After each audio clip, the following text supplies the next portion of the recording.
Hello बच्चों, मैं प्रहलाद साहू आप सभी का स्वागत करता हूं आपका अपना यूट्यूब चैनल रामानुजन एकेडमी में। आज हम पढ़ने वाले हैं कक्षा 12वीं फिजिक्स में अध्याय 1 का विद्युत क्षेत्र रेखा या विद्युत क्षेत्र रेखाएं। ये विद्युत क्षेत्र रेखा क्या होती है, ये कैसे निकलती है, ठीक, धन से निकलती है कि माइनस से निकलती है, पूरी तरह से आज हम इसको बहुत अच्छे से समझेंगे।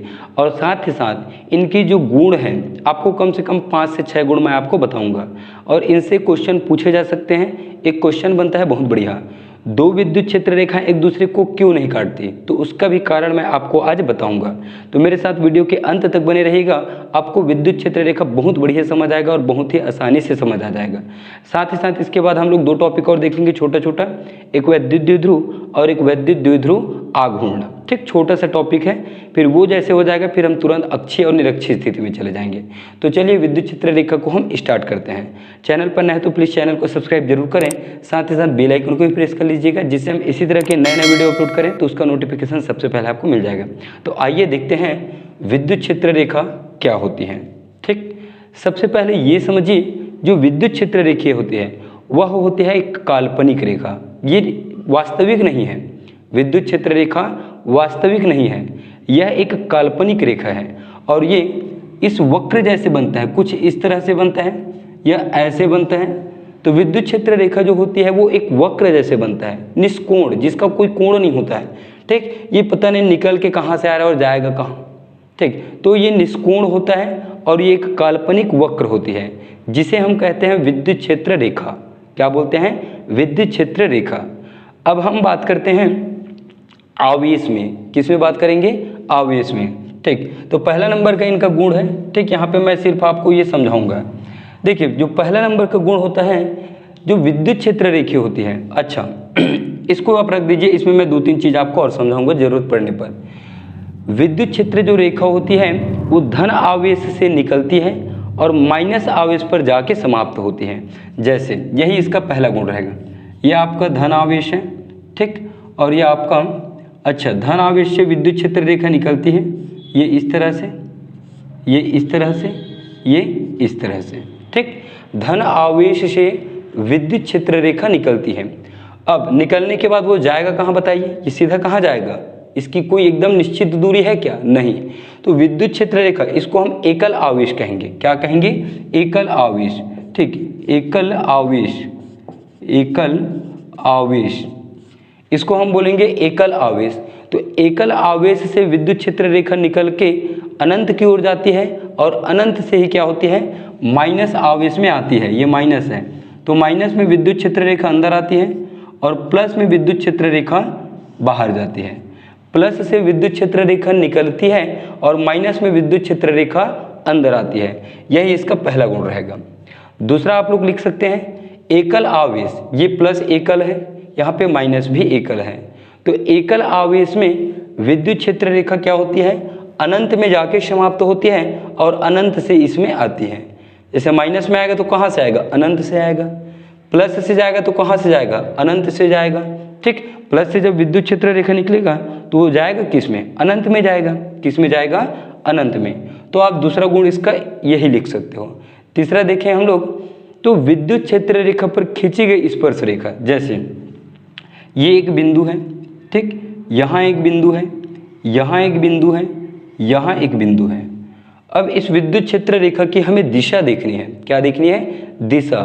तो विद्युत क्षेत्र रेखा पर खींची गई स्पर्श रेखा इस तरह से, विद्युत क्षेत्र रेखा पर खींची गई स्पर्श रेखा इस तरह से, विद्युत क्षेत्र रेखा पर खींची गई स्पर्श रेखा ही विद्युत क्षेत्र की दिशा को दिखाती है। जैसे इनकी दिशा E1, ठीक, ये सदिश राशि होता है ना, विद्युत क्षेत्र रेखा सदिश राशि E2। तीसरे की बात करें तो E3, चौथे की बात करें तो E4। तो विद्युत क्षेत्र की दिशा हम कैसे देखते हैं? किसी वक्र पर आप क्या करिए, जिस बिंदु पर आपको दिशा देखनी है उस बिंदु को आप डार्क करिए और वहां से एक आप रेखा खींच लीजिए, स्पर्श रेखा। तो विद्युत क्षेत्र के किसी बिंदु पर खींची गई स्पर्श रेखा ही क्या कहलाता है आपका? उसकी दिशा कहलाती है, विद्युत क्षेत्र की दिशा।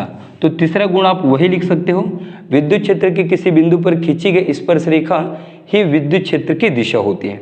अब चौथा देखिए, ठीक, स्पर्श रेखा ना, एकदम शॉर्ट में लिख रहा हूं मैं, स्पर्श रेखा ही क्या होती है? दिशा।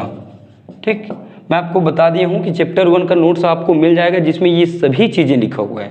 ठीक, बाकायदा आप मेरे नंबर में मैसेज करिएगा, व्हाट्सअप करिएगा, मैं आपको पूरा PDF चैप्टर 1 का दे दूंगा। ठीक, चलिए चौथा नंबर की हम बात करें विद्युत क्षेत्र रेखा की, तो जो चौथा नंबर होती है वो मोस्ट इंपॉर्टेंट है, पेपर में 2 नंबर में पूछता है। क्या है चौथा नंबर?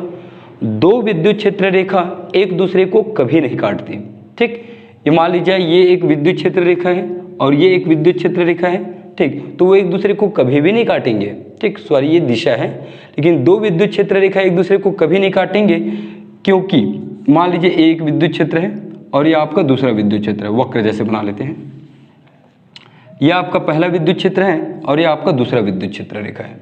ठीक है, अब दोनों विद्युत क्षेत्र रेखा एक दूसरे को ऐसे जाके काटे तो यहाँ पे क्या मिलेगा? हमें एक प्रतिच्छेद बिंदु मिलेगा। क्या मिलेगा? प्रतिच्छेद बिंदु। जब प्रतिच्छेद बिंदु मिलेगा तो इस बिंदु पर हम इस वक्र की बात करें तो इसकी दिशा कुछ इस तरह से होगी। इस बिंदु पर हम इस वक्र की बात करें तो इसकी दिशा कुछ इस तरह से होगी। तो देखिए यहाँ पे दो वक्र जब एक दूसरे को ऐसे काटे तो हमें एक प्रतिच्छेद बिंदु मिला और उस प्रतिच्छेद बिंदु की दो दिशाएं होती हैं। ठीक, एक होगा इसके अनुसार और एक होगा इनके अनुसार। तो एक ही बिंदु के दो दिशा संभव नहीं है, एक ही बिंदु पर दो दिशाएं संभव नहीं है, क्योंकि विद्युत क्षेत्र रेखाओं की सिर्फ एक दिशा होती है। कितनी दिशा होती है? एक दिशा। तो इसलिए ये जो है वो संभव नहीं है। तो हम लिखेंगे दो रेखाएं यदि एक दूसरे को काटे तो हमें एक प्रतिच्छेद बिंदु मिलेगा और प्रतिच्छेद बिंदु की दो दिशाएं होती हैं जो कि संभव नहीं है। तो ये हुआ आपका चौथा नंबर का पॉइंट। अब पांचवा नंबर की हम बात करें, ठीक, इसके गुण की पांचवा नंबर की बात करें तो देखिए ये विद्युत क्षेत्र रेखा है, यहाँ से निकला, यहाँ से निकला, यहाँ से ऐसे जाए, ऐसे गए ये। ठीक है, ये विद्युत क्षेत्र रेखा है। अब यहाँ पे देखिए थोड़ा पास लेता हूँ मैं, ये इस तरह से। ठीक, यहाँ से और दूर ले लेता हूँ, ये इस तरह से। अब जो पास में विद्युत क्षेत्र रेखा होती है, जो पास पास होते हैं विद्युत क्षेत्र रेखा, यहाँ पे होती है प्रबल।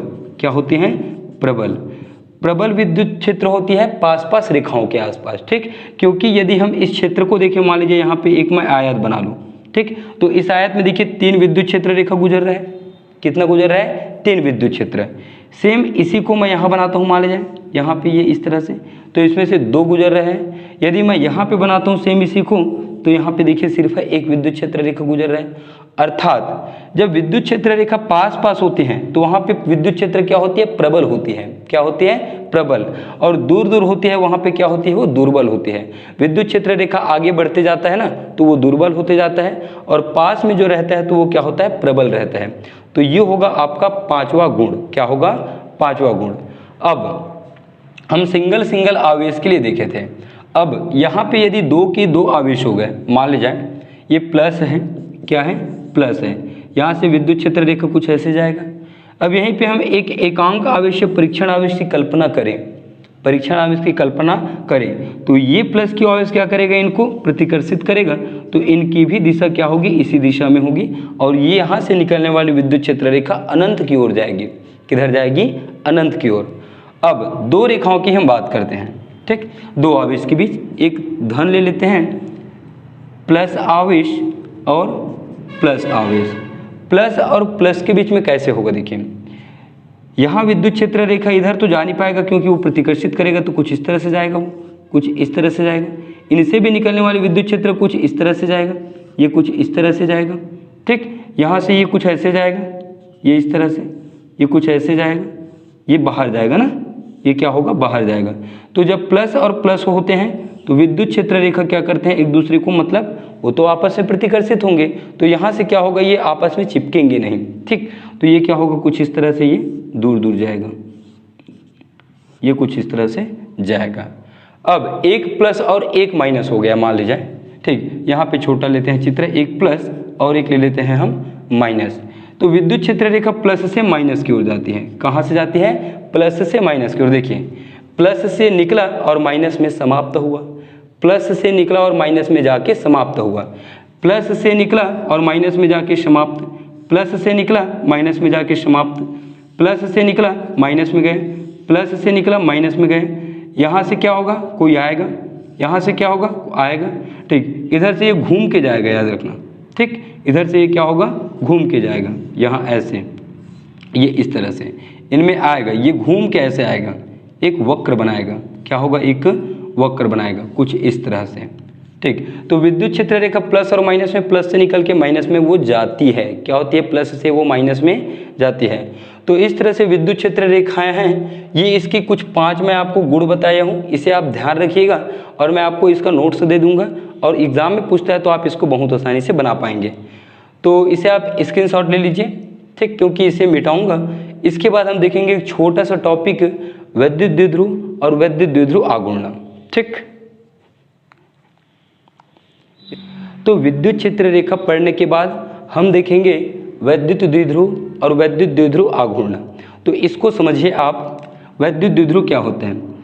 यहाँ लेता हूँ मैं एक प्लस क्यू आवेश, ठीक, और इससे कुछ दूरी में, अल्प दूरी में लेता हूँ मैं माइनस क्यू आवेश। ये जो दूरी है वो अल्प होती है। ठीक, अब इस आवेश का परिमाण मान लीजिए 5 कूलाम है प्लस में, इसका परिमाण मान लीजिए माइनस का 5 कूलाम है, तो हम इसको कहेंगे कि दोनों आवेशों की परिमाण समान है। अब ये प्लस है, ये माइनस है, तो इसे हम कहेंगे विजातीय आवेश। क्या कहेंगे, विजातीय आवेश। और इनके बीच की दूरी को हम दर्शाते हैं 2a से, और इस 2a को कहा जाता है प्रभावी लंबाई। क्या कहा जाता है, प्रभावी लंबाई या प्रभावकारी लंबाई। ठीक, ये अल्प दूरी में होते हैं। तो देखिए इसका परिभाषा कैसे बनेगा, समान परिमाण के दो विजातीय आवेश एक दूसरे से अल्प दूरी में स्थित होते हैं, तो इस प्रकार से बने निकाय को हम कहते हैं वैद्युत द्विध्रुव। यहाँ से यहाँ तक आएगा ना, ये चित्र बनाएंगे आप, इसे कहते हैं हम वैद्युत द्विध्रुव। समान परिमाण के दो विजातीय आवेश एक दूसरे से अल्प दूरी में स्थित होते हैं, तो इस निकाय को कहा जाता है वैद्युत द्विध्रुव। क्या कहा जाता है, वैद्युत द्विध्रुव। अब बात करते हैं हम वैद्युत द्विध्रुव आघूर्ण की। किसकी बात करते हैं, वैद्युत द्विध्रुव आघूर्ण की। तो इस वैद्युत द्विध्रुव की, यह हमारा वैद्युत द्विध्रुव है, इस वैद्युत द्विध्रुव का कोई भी एक आवेश और उनके बीच की दूरी अर्थात 2a, दोनों के गुणनफल को हम कहते हैं वैद्युत द्विध्रुव आघूर्ण। किसी भी एक आवेश आपका क्या है, q, और उनके बीच की दूरी क्या है, 2a, और इसे हम दर्शाते हैं कैपिटल P से। किससे दर्शाते हैं, P से। तो P बराबर q इंटू 2a। 2a मतलब प्रभावी लंबाई, q मतलब कोई एक आवेश, तो कोई भी एक आवेश और उनके बीच की दूरी की गुणनफल कहलाता है आपका वैद्युत द्विध्रुव आघूर्ण। इसे हम सदिश रूप में लिखें, कौन से रूप में, सदिश रूप में। तो ये कुछ ऐसे लिखाता है, P वेक्टर बराबर q इंटू 2a, और यहाँ पे होगा P का कैप। P कैप को हम लोग कहते हैं वेक्टर P की दिशा में एकांक सदिश।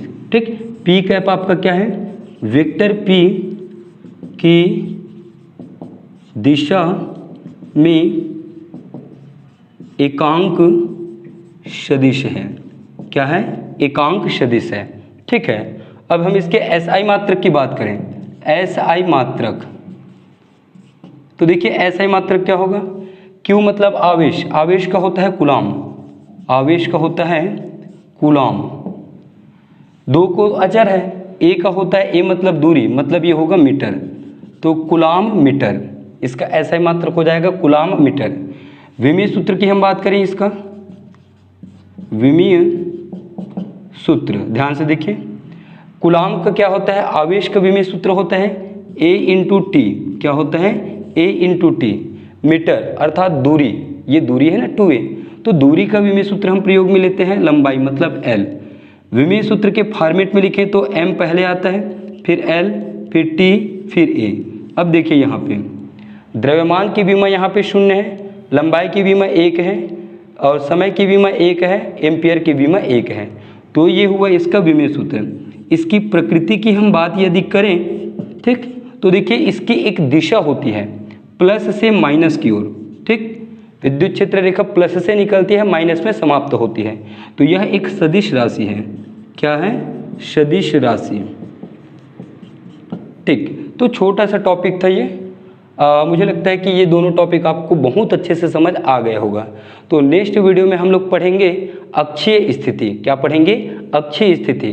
तब तक आप इसको बहुत अच्छे से समझ लीजिए, इसका हम प्रयोग करेंगे। आज का वीडियो आपको अच्छा लगा तो लाइक ज़रूर करें और अपने फ्रेंड लोगों को शेयर भी कर दीजिए। मिलते हैं नेक्स्ट क्लास में, तब तक के लिए जय हिंद, वंदे मातरम।